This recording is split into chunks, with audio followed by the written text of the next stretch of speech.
magsasalita ba? Speechless! Speechless! Thank you so much.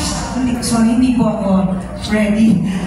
Thank you so much to the 20 Star Awards for movies. And I guess I would also like to thank Viva because that's the reason why I'm here for the movie December, January. Thank you. Hindi ko po alam kung mananalo po ako ng Best Actress. But just to be nominated, I feel like I'm a winner already. But I guess I'll take this opportunity to thank the cast,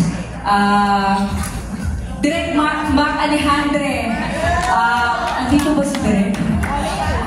So I'll take this opportunity dahil okay lang kahit yung manalo. Dito ako sa stage.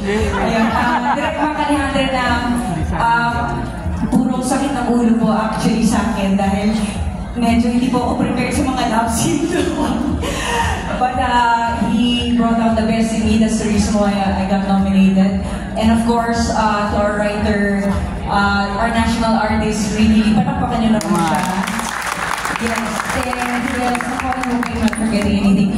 I would like to thank all the nominees. Thank you guys, and mga idol ko po ngayon. Nininervous ako dahil ang laki ng mga stars na nandito. Si Sir Roderick Paulate, of course, yung lahat ng mga artista na nandito ngayon. Congratulations to all of you.